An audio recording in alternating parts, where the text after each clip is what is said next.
mes petites bulles, bienvenue de la bulle de Virgie, j'espère que vous allez bien. Envie de faire une petite guidance, mais pour la saison de l'hiver, je ne l'ai pas encore faite et on approche de l'hiver, une fois qu'on rentre dans le mois de décembre, ça y est. L'hiver s'installe tout doucement, plus ou moins rapidement suivant les coins, les régions. On a parfois des nuits où ça devient déjà bien frais, et puis pouf, on a à nouveau une semaine où il fait beau, donc on va un petit peu voir la tendance pour cet hiver. Moi j'ai déjà mon ressenti, je ne vous le cache pas. J'ai déjà pas mal fait de guidance, que ce soit pour décembre, que ce soit... voilà, et je sens déjà la tendance. On va voir si ça ressort ici. Je vous le dirai bien évidemment. Mais on va voir comment ça ressort ici. J'ai peut-être envie de prendre d'abord un tarot. Je mettrai celui-là après. J'aime bien, vous savez bien d'abord voir le côté psychologique de la chose. Mais dans ce que j'ai déjà perçu, dans les énergies ici que j'ai faites déjà pour le mois de décembre, j'ai déjà fait pas mal de guidance, l'air de rien, qui touche au mois de décembre, c'est qu'il y a du changement. Du changement, des messages qui ne peuvent pas venir, des décisions à prendre, toujours en étant le plus aligné possible pour rester le plus serein possible. Des choses qui changent carrément vos vies, hein. Pour certains, des déménagements, des changements très importants. Et ça peut prendre un peu de temps. Alors, ça peut être très rapide dans un premier temps, mais prendre un peu de temps pour dire d'ancrer ça correctement, avec sérénité. Parce que souvent, les changements sont difficiles, les changements sont éprouvants, on a peur de se tromper. Et l'idée, c'est vraiment de rester le plus doux possible avec vous, parce que vous savez que vous avez traversé des choses pas forcément toujours faciles, même si vous savez que c'est bon pour vous. Comme je dis, on laisse toujours quelques petites choses qui sont, elles, peut-être agréables, même si on sait qu'on laisse tomber des choses dont on est content de se débarrasser. Mais il y a parfois des petites choses qui sont liées et qu'on se dit, bah oui, ça, j'aurais préféré garder, mais bon, ça va avec le package, donc à partir du moment où on tourne une page, il faut se libérer de certaines choses qu'on aurait peut-être bien gardées. Donc un petit peu cette énergie, de choses qui somnolent encore un petit peu pour certains d'entre vous, peut-être jusqu'au printemps, mais ça, pour moi ça commence déjà pour la plupart d'entre vous à se décanter, déjà dans ce mois de décembre, et puis tout le moment de l'hiver, on est pour moi dans l'idée d'être de plus en plus aligné et de se sentir de mieux en mieux face aux nouvelles décisions, aux nouvelles choses posées, à la façon dont on a réagi peut-être à un message ou à une proposition, une opportunité. Il y a vraiment l'idée ici d'un changement assez important, assez radical dans votre vie qui va s'opérer ici, qui va s'aligner et qui vous met directement pour 2026 dans... Voilà, vous savez, je vous ai proposé de faire les roues de l'année. C'est le moment ou jamais de la commander. Vous avez toutes les informations dans le descriptif pour me contacter par mail, par exemple, ou si c'est sur Facebook, vous avez le Messenger et vous avez sur Facebook tous les liens pour les roues de l'année, pour les box, il y avait tout ce qu'il faut. Et je ressens que c'est beaucoup déjà dans l'énergie collective, puisque j'ai fait la roue de l'année collective, donc n'hésitez pas à aller la voir. Vous avez des playlists, vous avez des playlists de chaque mois, vous avez des playlists de chaque saison, vous avez des playlists de toutes les roues de l'année. Alors forcément, vous n'en verrez qu'une, la collective, parce que les autres, je les mets dedans aussi, mais vous n'y avez pas accès si ce n'est pas la vôtre. Donc voilà, donc n'hésitez pas si une roue de l'année vous intéresse, pour avoir les 12 prochains mois sur votre thématique à vous, sur ce qui vous arrive à vous, vos énergies à vous, si vous voulez en gratter un petit peu plus au-delà du côté collectif qu'on a déjà fait, hein, puisque j'ai déjà fait le collectif. Voilà, c'est comme une guidance qui dure 1h30 souvent, et parfois même 2 heures. La dernière que j'ai faite, elle a duré 2 heures, et là j'en ai encore une qui est en commande, que je dois faire, que je ferai juste après ceci. Je me contenterai de ces 2 guidances ici pour aujourd'hui, c'est déjà pas mal. Et je crois que vous serez surpris de ce qui nous attend en 2026. Et l'hiver ici, c'est décembre, janvier, février, jusque même mars, 21 mars. Donc je crois que ça se dessine pas mal. En dos de deck, 7 de bâton. Le 7 de bâton nous met encore dans une position de je défends mes convictions, je défends mes valeurs. Est-ce qu'on est attaqué ou on se prépare éventuellement à être attaqué au cas où? C'est possible. Hein, parfois ici, quand on sait qu'on change d'orientation, qu'on change d'idée, qu'on doit un petit peu dire aux autres ce qu'on pense, ce qu'on veut, qu'on doit s'affirmer, qu'on doit défendre nos valeurs, même s'il n'y a pas vraiment de contradiction en face de nous, on s'attend parfois à ce qu'il y ait un petit frère ou des personnes qui soient un petit peu plus récalcitrantes. Donc on peut simplement être dans cette position-là. Valet d'épée, c'est l'idée effectivement d'observer beaucoup, d'exprimer peut-être maladroitement, parce que si on est déjà, je veux dire, pas très, je veux pas dire pas très sûr de notre choix, parce que je crois que le choix, il est posé, mais pas très sûr de la façon dont peut-être l'exprimer aux autres, parce que nous, on ressent ce qu'on sait qu'on veut, ce qu'on sait où on veut aller, mais peut-être l'exprimer à l'extérieur, c'est peut-être pas toujours évident. Ici, l'idée de beaucoup observer, surtout si c'est nouveau, beaucoup observer et s'exprimer, mais d'abord trouver les mots pour soi-même et puis après les communiquer aux autres. Donc dans un premier temps, on va peut-être pas trop communiquer aux autres. On a une reine d'épée, donc il y a peut-être des choses où on va devoir dire non fermement. On ne va plus se laisser avoir, se laisser embarquer. Il y a peut-être, parfois quand on change, il y a des personnes qui viennent essayer de nous rattraper pour qu'on redevienne la personne d'avant. Et là, vous serez ferme pour certains en disant non, non, je ne veux plus de ça, moi maintenant je veux autre chose. Je ne vais peut-être pas encore te communiquer ce que je veux, parce que c'est peut-être pas encore assez clair pour moi, mais je sais que c'est plus ça. 9 de bâton, on se protège, mais on y va, on persévère. Hein. 2 de denier, équilibre instable, cet équilibre avec lequel on jongle entre l'ancien et le nouveau, c'est tout à fait ça. C'est exactement ce que je vous disais avant de commencer le tirage. Cette sensation du on lâche l'ancien, mais il y a encore des petites choses qui nous retiennent et on va surtout vers quelque chose de nouveau. Alors, qu'est-ce que ça nous dit sur la table? Valet de bâton, on va, comme je dis, vers quelque chose de nouveau, mais qui nous prend aux tripes. Et ça ressort sur toutes les dernières guidances que j'ai faites. Vous n'allez pas vers quelque chose d'ennuyeux, vous n'allez pas vers quelque chose qui ne vous intéresse pas, vers quelque chose qui vous tue. Non, c'est vers quelque chose qui vous fait vibrer. Donc c'est là que c'est d'autant plus facile. Alors, je ne vais pas dire de quitter l'ancien, parce que ça reste une zone de confort, l'ancien. Ça peut rester des choses, comme je dis, qui vous plaisent. Mais c'est vraiment l'idée de quitter un ancien pour quelque chose de vibrant. Donc, c'est quelque chose de plus facile à faire. On l'a dit dans une des vidéos, je ne sais plus si c'était la vidéo de décembre, où ça ne vous demandera aucun effort. Dans le sens où vous aimez ça. Vous aimez là où vous allez. Donc ici, oui, les efforts, peut-être de changer de routine, de laisser peut-être certaines choses, mais dans l'absolu, ça ne demandera aucun effort parce que ce vers quoi vous allez, ça vous plaît. Ça vous plaît. Et dans un premier temps, peut-être que vous allez le taire, le cacher, hein, parce que pas trop en parler. C'est ressorti aussi dans certaines guidances, qui ne sont peut-être pas encore toutes publiées d'ailleurs, parce que j'ai déjà un petit peu fait d'avance pour certaines énergies. Ici, il y a vraiment l'idée peut-être de cacher, de ne pas en parler à tout le monde, pas trop vite, pas trop fort, d'attendre d'avoir votre assise, d'avoir vous trouvé votre équilibre, d'avoir vous trouvé, parce qu'on voit bien qu'on est dans un denier, donc on est encore un petit peu hors deux eaux, d'avoir vous ancré ce que vous avez besoin d'ancrer avant d'en parler, pour ne pas que vous dites, oui, mais tu changes tout le temps d'avis, la semaine passée c'était ça, maintenant c'est ça, et finalement qu'on ne vous prenne pas au sérieux. Maintenant, entre nous soit dit qu'on vous prenne au sérieux ou pas, tant que vous savez où vous allez, ce que vous voulez faire ou comment vous vous sentez, ce que les autres finalement en pensent, c'est vrai que quand on a envie de rassurer des gens qu'on aime, on est mieux se sentir soi-même à l'aise dans ce qu'on communique pour que les autres ressentent qu'on est à l'aise.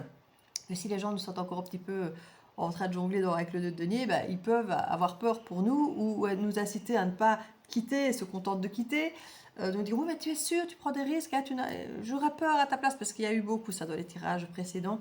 La peur potentielle que les autres peuvent nous transmettre pour nous empêcher d'avancer. Alors parfois, pas simplement par bienveillance, parce qu'ils ont peur pour nous, qu'ils s'inquiètent, mais parfois aussi parce que ça les embête de voir que vous avez l'énergie, le courage de faire quelque chose que eux n'ont peut-être pas le courage de faire, et potentiellement de réussir. Donc il peut y avoir des jaloux. Donc faites attention à qui vous parlez. Et ici, on vous dit plutôt de ne pas trop parler. Hein. En tout cas, pas trop dans un premier temps. La tour, gros chamboulement. Ça peut être une grosse prise de conscience, ça peut être quelque chose qui vous tombe dessus, la vie, pouf, on décide à votre place, on vous impose un truc où c'est vous qui chamboulez tout. Généralement, la tour, c'est quelque chose qui est extérieur, c'est quelque chose qu'on subit. Vous savez, le silence. Il y a à nouveau ce... Et ce silence, c'est vraiment le truc du je subis quelque chose. Je ne sais peut-être même pas exactement ce que c'est, mais je sens qu'il se passe un truc. Et je ne dis rien aux autres parce que moi-même, je suis un peu bouche bée de ce qui m'arrive. Les deux dernières, là. 8 de coupe. Quête spirituelle, on va voir quelque chose de plus léger, de plus lumineux. Elle est sortie dans mon dernier tirage aussi, que je n'ai pas encore publié. Le 8 de coupe est fort présent. On quitte quelque chose, on ne sait pas encore vers quoi on va, mais on sait que ce sera vachement mieux. Parce que ce qu'on quitte, on sait que ce n'est plus fait pour nous. Même si ce n'est pas forcément sombre et noir et moche, mais c'est peut-être simplement des vieux rêves, des vieilles idées, des vieilles façons de faire qui ne nous correspondent plus, on a changé. Donc il faut renouveler ça. et le 8 d'épée. Alors c'est marrant parce que 8 de coupe, 8 d'épée, c'est 2 8. Ce sont des cartes quand même qui généralement, le 8 d'épée, on est quand même sur quelque chose de prison mentale ici. Il parle de peur paralysante, de manque de perspective, de blocage, de capacité d'agir. C'est notre carte de la puissance, hein, le 8 d'épée. Et dans la quête spirituelle, il y a vraiment l'idée de quitter quelque chose pour aller vers autre chose de plus lumineux, mais on ne sait pas quoi. Donc effectivement, cette impuissance, et j'ai envie de dire cette foi, ça vibre la foi. Je ne sais pas où je vais, mais j'y vais. Je sais que je quitte quelque chose qui ne me convient plus, je ne sais pas où je vais, mais je sais que là où je vais, je vais y aller de façon alignée. Je vais suivre ma vibration, je vais suivre, on me le dit, hein, on va suivre ce qui nous plaît avec le valet de bâton. On sait qu'on va vers quelque chose qui nous fait vibrer, donc je ne peux pas me tromper beaucoup. Hein, il y a cette idée du j'ai la foi. On aurait pu avoir un fou qui est jeune aussi, dans quelque chose de nouveau, qui se lance aussi avec la foi. On y est vraiment sur de belles énergies ici pour débuter. Moi, je trouve que pour cette jonction comme ça, fin 2005, début 2026, moi, je trouve que on sent cette jonction de l'ancien et du nouveau. En fait, quand on dit bonne année et que c'est une nouvelle année, ben ici, plus que jamais, ça va être une nouvelle année avec de nouvelles énergies, une nouvelle façon de faire, une nouvelle façon d'être. C'est ça que je dis que une guidance personnalisée peut être utile parce que oui, vous savez que tout le monde va changer, mais savoir comment nous, on va vivre ça, c'est quand même pas mal. Nous et potentiellement l'environnement qui nous entoure, puisque on est toujours un peu influencé d'une certaine façon avec ce qui nous entoure, avec les énergies ambiantes. Et ici, franchement, j'ai hâte d'être en 2026 parce que je sens que les choses vont bouger. Et on en avait cruellement besoin que ça bouge un petit peu, mais même si c'est secouant, et des fois je dis, je suis prête à être secouée.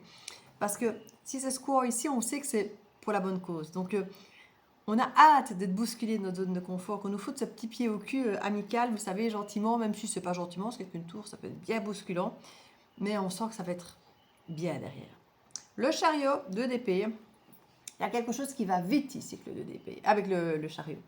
Mais avec le 2 d'épée, on pourrait être soit dans le déni, soit se dire non, non, je ne veux pas y aller, ou je ne veux pas décider, je ne veux pas prendre de décision maintenant. Alors, pour certains, il y a peut-être quelque chose qui peut aller très vite, qu'on va juste dire, oula, moi je ne veux pas aller si vite. Hein. Parce que le chariot, c'est 2 chevaux, 2 d'épée, deux trucs barrés. Donc, est-ce qu'on se dit, est-ce que dans les 2 options qu'on propose, ces 2 options dans lesquelles je dois choisir, mais est-ce qu'une des 2 me plaît ou est-ce que je choisis par dépit, par défaut? Est-ce qu'on m'oblige à aller là trop vite sans réfléchir? Prenez le temps. Ici, il y a peut-être une peur de se tromper, une peur d'aller trop vite quelque part, et du coup se dire non, je n'irai nulle part parce que ça va trop vite et ça me dépasse et c'est pas dans ma zone de confort. Donc ralentissez. Je ne vous dirai pas de ne pas y aller ou d'y aller, mais ralentissez, observez, voyez comment vous sentez les choses, comment vous vibrez les choses, et vous choisissez, à mon avis, naturellement votre chemin. Alors pour certains, ce sera de la sécurité, pour d'autres, ce sera justement quelque chose de plus nouveau. Ce dont vous aurez besoin. Certains auront besoin de nouveautés, de tout exploser, de mettre du neuf. D'autres auront besoin d'ancrer une sécurité parce qu'ils n'ont peut-être jamais eu. Ce sera différent pour chacun d'entre vous. Mais essayez d'ouvrir au maximum votre champ parce que vous seriez surpris, justement, on vient vers vous avec quelque chose avec lequel vous n'êtes pas habitué. Donc, on pourrait, par défaut, par manque de reconnaissance, bloquer certaines choses parce qu'on ne les reconnaît pas comme quelque chose de normal dans nos vies.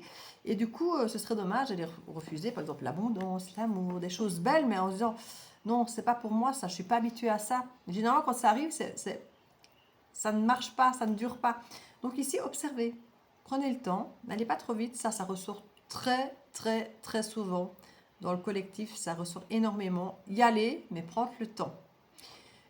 Que ce soit dans les relations amoureuses ou autres, vous serez d'autant plus respecté que si vous foncez, vous ruez dans les brancards, parce qu'on voit que vous faites les choses bien, de façon ancrée, où vous réfléchissez et vous surtout vous respectez, vous et votre rythme, vos besoins, vos envies. C'est hyper important.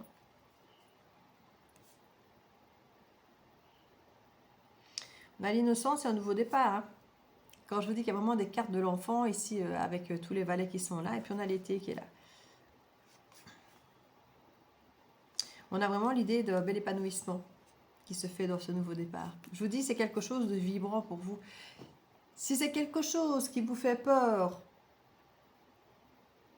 parce que, comme je dis, ça a l'air trop bien, réfléchissez vraiment avant de refuser parce que c'est vraiment, je pense, quelque chose qui est fait pour vous. Si maintenant vous sentez qu'on vous propose un truc que vous n'aimez pas du tout, qui vous stresse, mais qui vous stresse parce que vous n'aimez pas, parce que ce n'est pas aligné. Là, par contre, réfléchissez et n'y allez pas trop vite en vous disant je suis obligé, je suis obligé. Non. Oui, on peut parfois avoir la sensation qu'on a des pressions pour nous imposer d'aller dans une direction plutôt que l'autre, mais on a toujours le choix. Alors, je sais que certains choix sont plus faciles que d'autres, plus aisés, plus simples, plus... Ici, on nous a promis que ce serait sans effort. Donc, suivez votre envie, votre vibration, votre cœur. Ne vous dites pas, oui, non, je dois d'abord aller vers un truc sécurisé parce que là, c'est trop vibrant, ça m'attire là, mais là, c'est plus sécurisé. Suivez votre cœur, suivez votre vibration. Pas forcément ce qui vous sécurise le plus, mais là où vous vibrez, là où vous êtes aligné, là où vous sentez que c'est waouh, c'est là votre chemin.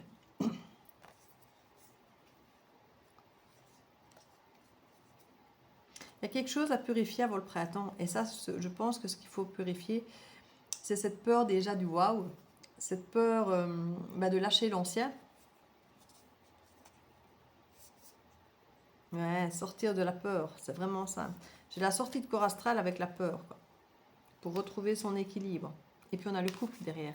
Ça ressort tout le temps. Le couple ou un partenariat, un duo, un binôme, il y a quelque chose vraiment qui se fait en partenariat avec quelqu'un d'autre. Mais très en liberté par contre, parce que j'ai un cadre de la liberté derrière et j'ai souvent l'autonomie, l'indépendance. Donc ce qu'on fait ici, il y a une idée de binôme, de contrat, de partenariat, mais ça ne vous lie pas à l'autre où vous vous retrouvez dépendant de l'autre. Pas du tout. C'est quelque chose où on reste indépendant, mais on réalise qu'il y a plus dans deux têtes que dans une, qu'il y a plus dans quatre bras que dans deux, qu'on a besoin des autres pour avoir parfois des idées qu'on n'aurait pas eues, pour avoir peut-être la motivation. Ici, le 2 est un moteur. Le 2 n'est pas une dépendance, le 2 est un moteur. Le 2 est une impulsion, comme si ça vous donnait des ailes que l'autre, comme quand on va aller à la salle de sport, quand on y va à deux, souvent on est plus motivé que quand on y va seul, mais qui est-ce qui va faire les efforts? Qui est-ce qui va pousser les machines? Qui est-ce qui va prendre du poids ou gérer en fonction de ce qu'il mange? C'est vous. C'est pas l'autre qui va le faire. C'est pas l'autre qui va déterminer votre perte de poids, votre prise de masse, c'est vous. Mais c'est l'autre qui, de par sa présence, va vous motiver. Et bien ici, c'est exactement ça. L'autre n'est pas là pour faire le travail à votre place ou pour vous rendre dépendant de quoi que ce soit. Vous serez indépendant, mais l'autre est une impulsion pour peut-être vous aider à vous dire je ne suis pas tout seul dans la barque, je ne suis pas tout seul à me lancer, on est deux, je ne suis pas la seule à prendre des risques. Il y a cette idée d'impulsion très indépendante, mais en même temps liée à quelque chose, à quelqu'un, une impulsion, un contrat, un duo, un binôme. Il y a quelque chose qui vient vous aider à impulser et à vous dire si c'est une bonne idée. C'est une bonne idée parce que je ne suis pas la seule à voir que c'est une bonne idée. Il y a quelqu'un d'autre là comme ça qui m'encourage, qui a l'air de trouver aussi que c'est une excellente idée, qui va peut-être même venir me chercher pour me proposer cette idée. C'est peut-être vous qui allez proposer à quelqu'un. Je le sens plutôt dans l'autre sens. Mais allez voir, allez savoir. Ici, il y a vraiment une quête où on va un petit peu à tâtons parce qu'on ne sait pas où on va. Je vous dis, ça peut être quelque chose de nouveau. Il y a l'alimentation qui sort, donc on se nourrit de choses bonnes pour nous. Et là, je ne parle pas que d'alimentation. Faire les bons choix et aller dans l'insouciance. Et ça ressort tout le temps. Hein. L'innocence, l'insouciance, la légèreté. Je le répète, dans la guidance présente, ça ne demande aucun effort. Sauf si ce n'est, comme je dis, le courage d'y aller, de lâcher parfois certaines choses qui nous tirent vers le bas encore. Mais ce que vous allez impulser, vous avez envie. Ce n'est pas contre vous que du contraire. Et c'est là qu'on dit qu'il n'y a aucun effort à faire. Sauf si ce n'est d'oser dépasser vos peurs, de sortir peut-être de votre routine. C'est assez important. Et ça, j'adore l'idée. Parce que moi, je vous parlais du sport tantôt. J'ai été très sportive à une époque. Et puis, je ne le suis plus du tout. Et c'est vrai que changer une routine, faire des efforts, se faire mal, comme dans le sport. Il y en a qui adorent ça, ce côté compétitif et se faire mal. Allez, moi, je ne supporte pas ça. Donc, du coup, moi, l'effort, déjà, un effort, ça dit bien ce que ça dit. Ça dit d'aller au-delà de soi, au-delà de nos envies, de nos forces. Moi, je n'aime pas l'idée de forcer un truc. Voilà, l'effort, c'est forcer quelque chose. Et la vie m'a bien appris que s'il y a quelque chose à ne plus faire, c'est à forcer les choses. Que ce soit forcer les relations, forcer l'amour, forcer... Quand quelque chose ne veut pas se faire, Voilà. Alors, ça ne veut pas dire qu'on ne peut pas avoir de la discipline, qu'on ne peut pas, comme je dis, se forcer un minimum, aller peut-être au sport, machin, à prendre une meilleure alimentation. Comme je dis, c'est une forme de routine à mettre. Mais ici, ça semble être quelque chose qui ne demande pas d'effort. Donc, si vous sentez que c'est une proposition qui est vraiment contre vous, ce n'est pas celle-là. Ce n'est pas celle-là. Sauf si vous êtes dans le déni total, et ça pourrait être possible. Vous dites non, non, non, c'est pas pour moi. Mais qu'en fait, vous direz, mais je rêverais moi en fait de ça. J'ai envie de ça, mais j'ai trop peur parce que. Et parce que il est unique pour chacun d'entre vous. Équilibre le couple. J'ai brassé, je vous parle, j'ai 2 cartes qui sont sorties que je dois les mettre, je ne regarde pas. Et il y a à nouveau un équilibre à travers ce binôme. Et je vous dis, vous n'êtes pas dépendant de ce binôme. Être à 2 rend plus fort. Mais on ne fera pas les choses à votre place. Et vous ne serez pas dépendant de l'autre. Il y a vraiment quelque chose de très beau, de très sain et de très équilibré dans cette énergie. Et là, ça amène la paix intérieure. Mais écoutez, c'est magique et c'est fou parce que ça me résume exactement ce que j'ai eu dans les dernières guidances. Je ne vais pas dire que c'est un résumé, mais là, sur l'hiver, c'est génial. Parce qu'on vous propose, ou vous avez une idée, où il y a quelque chose, où on impulse vers quelque chose qui vous fait du bien. Et franchement, pour un hiver où souvent il fait froid, cocooning, machin, on a parfois l'impression de ne rien faire, de procrastiner. Ici, il y a l'idée d'impulser quelque chose de nouveau, de plaisant. Et ça fait chaud au cœur, ça fait chaud au cœur. Et on a tout l'hiver pour faire ça calmement, s'imprégner de l'idée, s'imprégner de l'activité si c'est une activité, s'imprégner d'une personne si c'est une personne. Il y a l'idée d'avoir le temps, durant l'hiver où c'est ralenti, d'observer, de s'écouter, d'écouter l'autre bien sûr, de voir ce qu'il nous propose vraiment, de voir si les mots qu'il nous prononce sont les vrais mots qu'il nous prononce ou si ce sont ceux qu'on projette, qu'on imagine, et d'observer réellement ce que ça nous apporte, ce que nous amène. Et si on se rend compte qu'effectivement ça nous nourrit, que c'est vibrant, mais pourquoi s'empêcher d'y aller? Parce qu'on a peur? Parce que c'est différent? Parce que ça va être différent. C'est quelque chose sur lequel vous n'avez pas d'habitude, de maîtrise, de contrôle. Quand je parle de contrôle, c'est par rapport à la maîtrise, de dire je sais comment ça va, j'ai fait ça toute ma vie. Non, non, ici, c'est pas ça. Mais quand je dis contrôle, ce n'est pas le mot contrôlant négatif, c'est ce côté maîtrise, de se dire que ça peut être rassuré. Voilà, le côté contrôle, c'est rassurant parce qu'on connaît et on gère. Voilà, c'est le mot un petit peu je gère. Là, on ne gère pas forcément. Parce que c'est nouveau, parce qu'on ne connaît pas, parce que c'est différent, parce qu'on n'a pas de repères. Peut-être de se dire d'avoir déjà fait ça ou vécu ça, ou c'est différent. Et c'est ça qui est excitant aussi, ici. Ce n'est pas excitant que à travers la nouveauté ou à travers... Ça vous appelle. Ça vous appelle. Et en plus, c'est nouveau, et en plus, c'est différent. Donc, ça peut vous mettre un petit peu fébrile parce que oui, mais je ne sais pas, j'ai jamais fait ça, moi. Est-ce que je suis capable de faire ça? Et je vibre. Et c'est vraiment ça. C'est vraiment ça ici. Mais je ne sais pas si je m'en mette des tonnes en plus parce que ces répétitions avec toutes les autres guidances que j'ai eues ces derniers temps, elle est déjà, je trouve, extrêmement claire et vibrante. Si vous voulez quelque chose de plus personnalisé, ben, vous savez quel chemin prendre. Hein. Et on a l'intuition. Écoutez-vous. Écoutez-vous. Vraiment. Parce qu'ici, ça ressort tout le temps dans les guidances collectives, ça ressort tout le temps le message que je viens de vous livrer ici. Donc, pour moi, c'est vraiment la guidance du collectif ici actuellement. Je dis, si vous voulez en savoir plus personnellement pour les 12 prochains mois, n'hésitez pas à commander votre petite guidance roue de l'année.